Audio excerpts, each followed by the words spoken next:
Hello my dear friends, welcome to education point pharmacy. So friends, कैसे हो आप सब? आई होप बहुत अच्छे होंगे और आज का पेपर भी आपका बहुत अच्छा गया होगा। सो फ्रेंड्स, अब नेक्स्ट पेपर है फार्मास्यूटिक्स फर्स्ट। तो आज की वीडियो में हम जानेंगे how to write in RGPV exam pharmaceutics first. Important question already मैंने शेयर किया है आप लोगों के साथ। अगर किसी ने वो वीडियो नहीं देखा तो लिंक डिस्क्रिप्शन बॉक्स में मिल जाएगा, आपको जाकर चेक करिए। 30 क्वेश्चन मैंने बताया है जो एग्ज़ाम बहुत बार पूछा गया है, वो क्वेश्चन आप पढ़कर जाइए, बिल्कुल एग्ज़ाम आपका अच्छा जाएगा। ठीक है, आज की वीडियो में हम जानेंगे कि हमें एग्ज़ाम में लिखना कैसे है। कोई भी टॉपिक अगर आता है तो हमें क्या क्या लिखना है जिससे हम ज़्यादा से ज़्यादा नंबर गेन कर सकते हैं। क्लियर? एक सिंगल वीडियो में सारे टॉपिक को विथ आंसर बताना पॉसिबल नहीं है, तो मैं यहाँ पे आपको कुछ एग्जांपल बताऊंगी जिसको लिखना कैसे है वो आपको आइडिया लग जाएगा। ठीक है, चलिए देखिए। आपको अपने आंसर में इंट्रोडक्शन लिखना है, एक्सप्लेनेशन लिखना है, डायग्राम और टेबल ऐड करने हैं, जहाँ भी हो सके वहाँ पे फ्लो चार्ट ऐड करना है, एग्जाम्पल हर जगह ऐड करिए। ठीक है, और लास्ट में अपने आंसर के लास्ट में कंक्लूजन ऐड करिए, जिसमें कुछ नहीं करना है आपको। जो कुछ आपने आंसर में लिख रखा है उसका एक 2 से 3 लाइन में समरी ऐड करिए एज अ कंक्लूजन। अगर आप ये पैटर्न फॉलो करते हो तो आपका आंसर आप अच्छा खासा पेज भी पढ़ पाओगे और आपको अच्छा से अच्छा नंबर भी मिल जाएगा। चलिए अब देखते हैं कुछ एग्जाम्पल। जैसे कि क्वेश्चन आता है formulation of liquid dosage form. तो मैंने पैटर्न बताया, आपको क्या करना है, इंट्रोडक्शन लिखना है, पहले लिक्विड डोजेस फॉर्म होता क्या है वो लिख दिया। ठीक है, टेबल बनाओ, हो सके जितना ज़्यादा से ज़्यादा टेबल बना सकते हो। जैसे कि हमने यहाँ पे बना रखा है essential component of liquid dosage form. यहाँ पे हमने कंपोनेंट लिखा, लिक्विड डोजेस फॉर्म में क्या क्या कंपोनेंट होते हैं, है ना। उसके बाद इन कंपोनेंट का क्या फंक्शन है वो लिख रखा है और कुछ एग्जाम्पल लिख दिया। सब याद करने की जरूरत नहीं है, एक आध दो दो याद कर लो काफ़ी है। और ये पैटर्न आप याद कर लो। नेक्स्ट, अब आपको क्या करना है, टेबल बनाने के बाद फिर अब आपको लिखना है प्रोसीजर, मतलब कि स्टेप्स इन फॉर्मुलेशन। जब आप फॉर्मुलेट करते हो तो क्या क्या स्टेप्स होता है आपका। तो पहला हो गया आपका सिलेक्शन ऑफ एक्टिव इंग्रेडिएंट, दूसरा हो गया चूजिंग सुटेबल सॉल्वेंट, तीसरा है एक्सिपिएंट्स ऐड करते हो, फिर आप रिजोल्यूशन और सस्पेंशन करते हो, उसके बाद फिल्ट्रेशन करते हो, होमोजेनाइजर करते हो, उसके बाद एट लास्ट आप पैकेजिंग करते हो और स्टोर करते हो, अपने सैंपल को, अपने फॉर्मुलेशन को स्टोर करते हो, है ना। अंदर आप ये सब पढ़ लीजिए, बहुत ही इजी तरीके से लिखा हुआ है। अगर आप ये सब पढ़ोगे तो और अच्छे से समझ पाओगे, है ना। चाहो तो आप स्क्रीनशॉट ले लीजिए। उसके बाद एट लास्ट कंक्लूजन, जिसमें क्या लिखा है, liquid dosage form provide faster absorption, are ideal for paediatric patient, proper formulation ensure stability efficacy and patient acceptability. इस तरीके से हमने अपने आंसर को खत्म किया विथ कंक्लूजन। नेक्स्ट एग्जाम्पल, अगर आता है फॉर्मुलेशन ऑफ नेसल ड्रॉप या फिर फॉर्मुलेशन ऑफ ईयर ड्रॉप या फिर फॉर्मुलेशन ऑफ लाइंटमेंट एंड लोशन, तो वही पैटर्न रहेगा। पहले इंट्रोडक्शन लिखेंगे, नेसल ड्रॉप होता क्या है, 3 से 4 लाइन, 2 लाइन में हम एक्सप्लेन करेंगे। ठीक है, उसके बाद हमको लिखना है, एक टेबल बनाना है जैसा कि हमने यहाँ बना रखा है।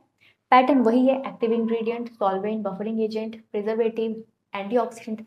अब आप देख रहे होंगे कि हमने यहाँ पे स्वीटनिंग एजेंट या फिर फ्लेवरिंग एजेंट नहीं डाला है। क्यों? क्योंकि भैया हम नेसल ड्रॉप बना रहे हैं, नेसल ड्रॉप में स्वीटनिंग एजेंट, फ्लेवरिंग एजेंट की क्या ज़रूरत, हमें खाना पीना थोड़ी ना है, नाक में डालना है ना, नोज में। तो यहाँ पे ये आपका हो गया कंपोनेंट और ये पर्पस, क्या फंक्शन है वो, विथ सम एग्जाम्पल। तो आप कुछ कुछ याद कर लो, जैसे कि सॉल्वेंट, वहाँ पे भी प्यूरिफाइड वाटर, यहाँ पे भी प्यूरिफाइड वाटर। बफरिंग एजेंट, वहाँ पे भी हमने सेम लिया था, सिट्रिक एसिड, सोडियम सिट्रेट, यहाँ पे भी हमने सेम लिया है। टोनिसिटी को एडजस्ट करने के लिए सेम एग्जाम्पल, सोडियम क्लोराइड। तो ये आप पैटर्न याद कर लीजिए। चलिए अब नेक्स्ट देखते हैं क्या करना है हमें। नेक्स्ट में लिखना है हमें फॉर्मुलेशन, स्टेप्स इन फॉर्मुलेशन। तो क्या क्या स्टेप हो गया, preparation of solvent, resolution of active ingredient, isotonicity adjustment, viscosity enhancer, preservative, filtration, sterilisation और एट लास्ट पैकेजिंग। ये आपका हो गया formulation.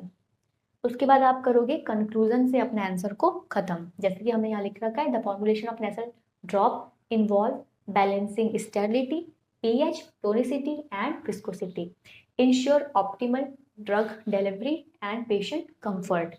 Following these steps help in producing a safe, effective and stable nasal dosage form. इस तरीके से आप अपने आंसर को खत्म करिए विथ कंक्लूजन। अब जैसे कि एक और एग्जाम्पल, ईयर ड्रॉप देता है, सेम वही पैटर्न। ईयर ड्रॉप होता है क्या है वो लिखा हमने, एक्टिव इंग्रेडिएंट, इनके फंक्शन को लिखा, कुछ एग्जाम्पल लिख दिया, उसके बाद फॉर्मुलेशन स्टेप लिखा, क्लियर, और एट लास्ट कंक्लूजन से हमने अपने आंसर को खत्म किया। नेक्स्ट क्वेश्चन, अगर इस टाइप का क्वेश्चन आता है, discuss history and development of pharmacy profession, तो ये जो क्वेश्चन है ये बहुत बार पूछा गया है और बुक में बहुत ही लेंदी तरीके से पैराग्राफ में लिखा हुआ है, तो हो सकता है कुछ लोगों को याद ना हो, कुछ ने याद किया है, अच्छी बात है। जिन जिन बच्चों को याद नहीं हो पा रहा है तो वो इस तरीके से लिख सकते हैं अपने एग्जाम में। ये बहुत ही ईजिएस्ट वे में यहाँ पे लिख रखा है मैंने स्लाइड में, चाहो तो आप स्क्रीनशॉट ले लो। याद करने के लिए भी बहुत ईजी है, पॉइंट वाइज है और छोटा है, बट हाँ पेज आपका आराम से चला जाएगा 2 पेज। देखते हैं हम आगे कैसे। जैसा कि हमने यहाँ पे पॉइंट फर्स्ट ऐड किया, एंशियंट फार्मेसी, यहाँ पे लिखा है पहले के लोग फार्मेसी में पहले के लोग मेडिसिन को यूज़ नहीं करते थे क्योंकि उस टाइम पे मेडिसिन था ही नहीं, है ना, तो वो प्लांट को यूज़ करते थे एज अ हीलिंग सब्सटेंस। उसके बाद ये आप थोड़ा बहुत याद कर लीजिए। नेक्स्ट, फिर सेकंड, इस्लामिक फार्मेसी, जो कि 500 से लेकर 1500 एडी तक था। बर्थ ऑफ फार्मेसी कहा जाता है, इस एरा को बर्थ ऑफ फार्मेसी कहा जाता है। इस टाइम पे बहुत सारे मेडिसिनल बुक लिखे गए, किसने लिखा एक आध आप नाम याद कर लो, ये हो गया आपका, ठीक है। फिर नेक्स्ट आ जाओ थर्ड पॉइंट में, अर्ली मॉडर्न फार्मेसी, यहाँ पे इनका एरा था 1500 से लेकर 1800 एडी तक के बीच में। साइंस बिगिन, यहाँ पे साइंस की शुरुआत हुई, है ना। न्यू ड्रग मेथड डेवलप किए गए। चलिए, तो ये कुछ लाइन आप याद कर लीजिए, चाहे तो आप स्क्रीनशॉट ले सकते हो। उसके बाद थर्ड इंडस्ट्रियल रिवॉल्यूशन, 1800 से लेकर 1900 एडी के बीच में pharmacy began as a profession. इस एरा में फार्मेसी को प्रोफेशन के तौर पे स्टार्ट कर दिया गया, pharmacy began as a profession. यहाँ पे बहुत सारे ड्रग को डिस्कवर किया गया, जैसे कि मॉर्फिन पेन रिलीफ के लिए, और एस्प्रिन फीवर और पेन ट्रीटमेंट के लिए। बहुत सारे फार्मेसी स्कूल ओपन हुए, है ना, फार्मास्यूटिकल इंडस्ट्रीज खुली, ओपन हुई है, फैक्ट्रीज इस्टेब्लिश किया गया उस टाइम पे बहुत सारे ड्रग डेवलपमेंट के लिए, है ना। Next, modern pharmacy, fifth point आपका बनेगा मॉडर्न फार्मेसी का। ये कब से कब का इस एरा है, 1900 से लेकर प्रेजेंट अब तक का जो एरा है वो कहलाएगा मॉडर्न फार्मेसी। इस टाइम पे स्पेशलाइजेशन एंड टेक्नोलॉजीज बहुत सारे आए, है ना। न्यू ड्रग लॉज बने, एफडीए जैसा, डब्ल्यूएचओ जैसे बड़े बड़े ऑर्गेनाइजेशन बने, हॉस्पिटल खुले, clinical pharmacy as a profession include हुआ। Pharmacist work with doctor, pharmacist doctor के साथ वर्क कर रहे हैं। और बायोटेक्नोलॉजी जैसे ब्रांच को इंट्रोड्यूस किया गया। एआई, आर्टिफिशियल इंटेलिजेंस को भी यूज़ किया जा रहा है अब ड्रग डेवलपमेंट प्रोसेस में। यहाँ तक लिखने के बाद आप लास्ट में एक पॉइंट हाईलाइट करके लिख देना, pharmacy has grown from herbs to modern medicine. Herb से लेकर मॉडर्न मेडिसिन तक फार्मेसी ग्रो करता आया है और आगे भी ये फील्ड इवॉल्व होता आएगा। ये आपको एक पॉइंट में लास्ट में नोट करके लिख देना है।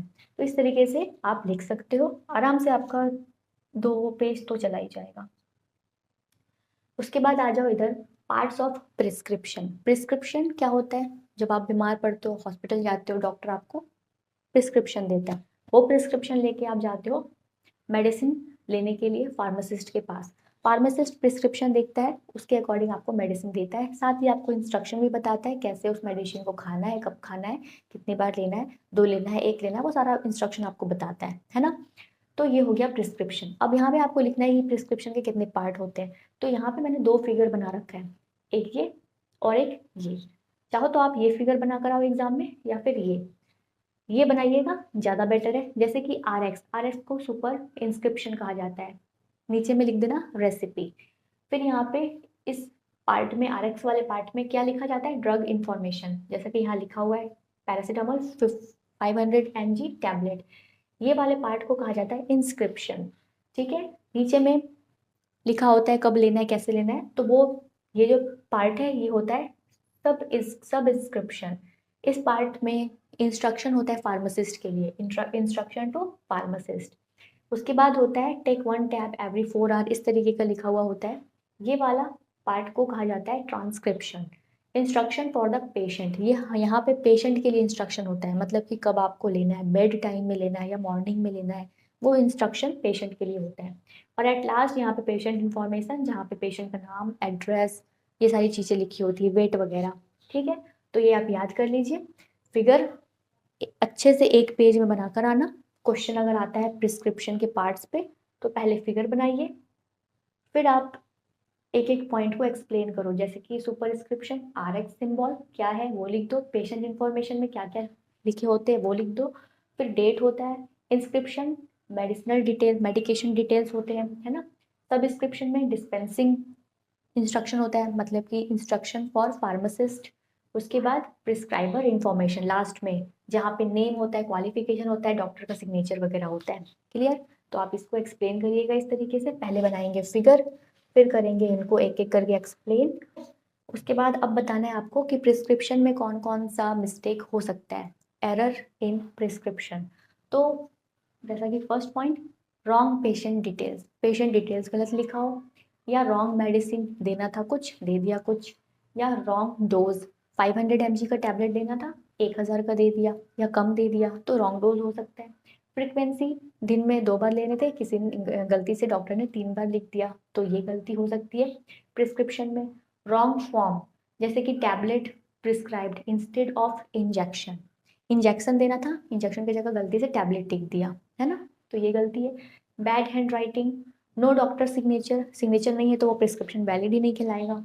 Drug interaction, missing instruction, date नहीं है, ये कुछ गलती है जो प्रिस्क्रिप्शन में हो सकता है, कॉमन मिस्टेक इन प्रिस्क्रिप्शन। तो ये भी बहुत इजी है, लिख कर आना है आपको, चाहो तो आप स्क्रीनशॉट ले लो। उसके बाद आ जाओ इंपॉर्टेंस ऑफ फार्माकोपिया। अगर इस टाइप का क्वेश्चन आता है तो आपको क्या करना है, पहले फार्माकोपिया है क्या वो बताओगे, है ना। उसके बाद क्या इंपॉर्टेंस है वो लिखोगे, ये कुछ इंपॉर्टेंस। उसके बाद आप चाहो तो पॉइंट वाइज लिखो, या फिर आप चाहो तो उसी पॉइंट को एरो लगाकर फ्लो चार्ट भी बना सकते हो, या तो इस तरीके से लिख लो, या फिर आप पॉइंट वाइज भी लिख सकते हो, जैसा आपको कंफर्टेबल लगे। फ्लो चार्ट में भी आप बना सकते हो। Next question, what is the need to develop dosage form. Dosage form develop करने की जरूरत क्यों पड़ी, तो कितने टाइप के डोजेस फॉर्म होते हैं विथ एग्जांपल। तो पहले हमने क्या किया, डोजेस फॉर्म क्या है वो एक्सप्लेन कर दिया, फिर हमने फ्लो चार्ट की हेल्प से यहाँ पे इंपॉर्टेंस बताया कि डोजेस फॉर्म का क्या इंपॉर्टेंस है। ये आप पढ़ोगे तो आपको ईजिली समझ में आ जाएगा, बहुत ही ईजिएस्ट लैंग्वेज में लिखा हुआ है और आपको ईजिली याद कर सकते हो। चाहो तो आप स्क्रीनशॉट ले लो। सब कुछ तो आप पॉइंट वाइज ही लिखने वाले हो, है ना, तो कोशिश करिए कि कुछ कुछ का आंसर आप इस तरीके से फ्लो चार्ट बनाकर लिखे, ठीक है। चलिए, फिगर की जरूरत नहीं है। नेक्स्ट, यहाँ पे आप, अब आपको बताना है कि कितने टाइप के डोजेस फॉर्म होते हैं। तो जैसे कि solid doses form, tablet, capsule, powder, granules, ये सब किसके अंदर आते हैं, सॉलिड डोजेस फॉर्म। इनका आप एग्जांपल एक आध याद कर लो। लिक्विड डोजेस फॉर्म, सिरप होता है, सस्पेंशन, इमल्सन, एलेक्सायर, इनका आप एक एक एग्जांपल याद कर लो। सेमी सॉलिड डोजेस फॉर्म जैसे क्रीम, ऑइंटमेंट, जेल, पेस्ट, इनका आप एक एक एग्जांपल याद कर लो। ये हो जाएगा आपका classification of doses form with example. अब आ जाओ गैसियस डोजेस फॉर्म, जैसे कि इनहेलर हो गया, है ना, एरोसोल हो गया, ये सब क्या है, gaseous doses form. Parental doses form, जो इंजेक्टेबल ड्रग्स होते हैं, जैसे कि इंट्रावेनस लेते हैं, इंट्रामस्कुलर लेते हैं, सबक्यूटेनियस लेते हैं। अब आप इनका एक एक एग्जाम्पल याद कर लीजिए। नोबल ड्रग डिलीवरी सिस्टम, जैसे कि transdermal patch, nano particles, implants, ये सब क्या हो गया, नोबल ड्रग डिलीवरी सिस्टम। तो ये है classification of doses form with example. Next question, अगर इस तरीके का कोई क्वेश्चन आता है, आपको बताना है कि career opportunity in pharmacy, pharmacy करने के बाद ऐसे कौन कौन से करियर अपॉर्चुनिटीज है आपके पास, वो आपको बनाना है। तो यहाँ पे हमने एक फिगर बनाया है, इस फिगर को आप चाहो तो कॉपी में बनाकर आ सकते हो। अब आप ये डॉक्टर वॉक्टर मत बनाने लग जाना, ठीक है। क्या करना है, सिंपल एक बॉक्स में फार्मेसी लिखा, उसके बाद एरो लगाकर हॉस्पिटल फार्मासिस्ट कर सकते हो आप, क्लिनिकल फार्मासिस्ट कर सकते हो आप, रिसर्च में जा सकते हो आप, क्वालिटी एश्योरेंस में, क्वालिटी कंट्रोल डिपार्टमेंट में जा सकते हो, ठीक है। उसके बाद मेडिकल राइटर बन सकते हो आप, MR बन सकते हो, मेडिकल रिप्रेजेंटेटिव बन सकते हो, ठीक है। उसके बाद आप एकेडमिक ज्वाइन कर सकते हो। तो पहले फार्मेसी लिखा, फिर एरो लगाकर अलग अलग अपॉर्चुनिटीज़ के नाम लिख देना सिर्फ, ठीक है। उसके बाद उन अपॉर्चुनिटीज़ में चार 3 से 4 कम से कम आप इस तरीके से एक्सप्लेन करना। जैसे कि मैंने यहाँ कर रखा है क्लिनिकल फार्मासिस्ट क्या रोल होता है, क्या रिक्वायरमेंट है, हॉस्पिटल फार्मासिस्ट क्या काम करते हैं, लिख दिया 2-3-4 पॉइंट में। उसी तरीके से आपको भी लिखना है। अब आ जाते हैं नेक्स्ट क्वेश्चन में, जैसे कि डिफाइन पोसोलॉजी। पोसोलॉजी क्या होता है? जैसे केमिस्ट्री एक ब्रांच है, बायोलॉजी एक ब्रांच है ना, उसी तरीके से फार्मास्यूटिकल एक ब्रांच है, उसी तरीके से पोसोलॉजी भी एक ब्रांच है जिसमें हम क्या स्टडी करते हैं? ड्रग के डोज को स्टडी करते हैं ना, डोजेज, ड्रग डोजेज को स्टडी करते हैं। डेफिनेशन पढ़ोगे तो समझ में आ जाएगा आपको पोसोलॉजी क्या होता है। फैक्टर अफेक्टिंग पोसोलॉजी, क्या क्या फैक्टर ड्रग के डोज को इफेक्ट करता है? तो पहला आप क्या करो, टेबल फॉर्म में बनाओ, ठीक है। पोसोलॉजी क्या है? Study of drug dosage. एक एरो लगाया, बीच में एक बॉक्स बनाकर लिख दिया फैक्टर अफेक्टिंग पोसोलॉजी। उसके बाद नीचे एरो लगाते हुए हमने क्या क्या फैक्टर है, एज है, बॉडी वेट है, सेक्स है, डिजीज कंडीशन है, रूट ऑफ एडमिनिस्ट्रेशन और टॉलरेंस एंड सेंसिटिविटी। अब इन पर्टिकुलर फैक्टर को एक्सप्लेन करो। जैसा कि एक एग्जांपल देखिए यहाँ पे, बॉडी वेट, कैसे बॉडी वेट इफेक्ट करता है डोज को। जिनका ज़्यादा बॉडी वेट होता है उनको मेडिसिन का ज़्यादा डोज दिया जाता है एज कम्पेयर टू जिनका कम होता है। उसी तरीके से रूट ऑफ एडमिनिस्ट्रेशन, अगर आप ओरली कोई ड्रग लेते हो तो वो उसका स्लो एब्जॉर्प्शन होता है, ठीक है, और उसका बॉडी में जाने के बाद इफेक्ट भी थोड़ा लेट होता है। अगर आप वही ड्रग, सेम ड्रग इंजेक्शन के तौर पे लेते हो तो वो जल्दी ही बॉडी में जाके इफेक्ट करता है, मतलब कि एब्जॉर्प्शन वहाँ पे फास्ट होता है ना। इंट्रामस्कुलर का एब्जॉर्प्शन मॉडरेट होता है। टॉपिकल रूट, अगर आप कोई ड्रग अप्लाई कर रहे हो सरफेस पे, स्किन पे, तो वो भी बहुत स्लोली एब्जॉर्व करता है और उसका इफेक्ट भी आपको स्लो मिलता है। तो रूट चेंज होने से ड्रग का जो इफेक्ट है वो भी चेंज होता है। नेक्स्ट, चिल्ड्रन, अगर कोई बच्चा है तो उसको कम डोज दिया जाता है as compare to adult. Next, जो एल्डर लोग होते हैं ना, जो बूढ़े लोग होते हैं, उनमें भी सेम उसी तरीके से, जैसे कि यहाँ लिख रखा है, reduce liver and kidney function can slow drug elimination. जो बूढ़े लोग होते हैं उनकी किडनी, उनका जो लीवर होता है वो कमज़ोर हो जाता है, तो वो ड्रग को बॉडी से एलिमिनेट नहीं कर पाते। रिक्वायर डोज एडजस्टमेंट, इसीलिए डोज को एडजस्ट करना ज़रूरी है जो बूढ़े लोग होते हैं उनमें भी। जैसे example, benzodiazepine have prolong effect in elderly due to slower metabolism. Benzodiazepine एक ड्रग है जो अगर बूढ़ों एजेड लोगों को आप दोगे तो क्या होगा, उसकी बॉडी में बहुत लंबे समय तक उस ड्रग का इफेक्ट दिखेगा, क्योंकि वो उनकी जो बॉडी होती है वो उस ड्रग को एलिमिनेट नहीं कर पा रही है ना। तो ये सब बहुत इम्पॉर्टेंट है और इसके अकॉर्डिंग डोज को डिसाइड किया जाता है। तो अब हम क्या करेंगे, जो बूढ़े लोगों हैं उनको अगर हमें देना है बेंजोडाइज़ेपिन तो हम बहुत स्मॉल अमाउंट देंगे, मतलब कि कम डोज में देंगे। क्लियर? तो इस तरीके का डोज एडजस्टमेंट करना पड़ता है बच्चों में भी, एल्डर लोगों में भी। नेक्स्ट क्वेश्चन अगर इस तरीके का आता है, ऑइंटमेंट और क्रीम में क्या डिफरेंस है, तो आपको कॉलम वाइज लिखना है। उसी तरीके से अगर सिरप और एलेक्सायर में आता है तो आपको कॉलम वाइज लिखना है क्या डिफरेंस है। अगर आता है फॉर्मुलेशन ऑफ कैलामाइन लोशन तो आपको बताना है कैलामाइन लोशन में क्या क्या इंग्रेडिएंट यूज़ होता है। क्वांटिटी अगर याद ना हो तो कोई ज़रूरत है ना लिख, कोई ज़रूरत नहीं है लिखने की, ठीक है। पर्पस लिख दो, जैसे कि कैलामाइन का क्या काम है, रिलीफ इचिंग। जिंक ऑक्साइड हम क्यों डालते हैं, स्किन प्रोटेक्शन और माइल्ड एस्ट्रिंजेंट प्रॉपर्टी के लिए। ग्लिसरीन हम क्यों डालते हैं, प्रिवेंट ड्राइंग, ठीक है। बेंटोनाइट क्यों डालते हैं, एज अ सस्पेंडिंग एजेंट। तो आप इंग्रेडिएंट याद कर लीजिए, पर्पस याद कर लीजिए। उसके बाद आ जाओ, सेम वही क्वेश्चन, आपको स्टेप लिखना है तो आप स्टेप या तो पॉइंट वाइज लिख लो या तो फिर उसी पॉइंट को क्या करो, बीच में एरो एरो लगाकर फ्लो चार्ट में बना लो। अब किसी के मन में डाउट आ रहा होगा कि ये फ्लो चार्ट हमारे एक पेज में नहीं आएगा, तो कोई बात नहीं, अगर मान लीजिए आपके एक पेज में यहाँ तक आ रहा है, तीन तीन पॉइंट रह गया, तो नेक्स्ट पेज में आप कर सकते हो कंटिन्यू, कोई इशू नहीं है। अब आ जाते हैं हम, सेम वही क्वेश्चन अगर आप लिखना चाहो तो आप इस तरीके से स्टेप वाइज भी, पॉइंट वाइज भी लिख सकते हो, जैसा आपको कंफर्टेबल लगे।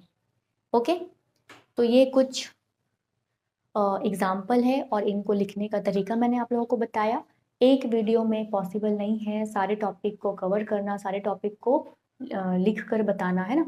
तो मैंने कुछ एग्जाम्पल उठाया और उससे मैंने आपको लिखना कैसे वो बताया। आई होप आप लोगों को कुछ आइडिया हो गया होगा। अब आप पढ़ोगे तो और अच्छे से समझ पाओगे और अच्छे से लिख पाओगे। ठीक है, एग्ज़ाम के लिए best of luck. Have a good day.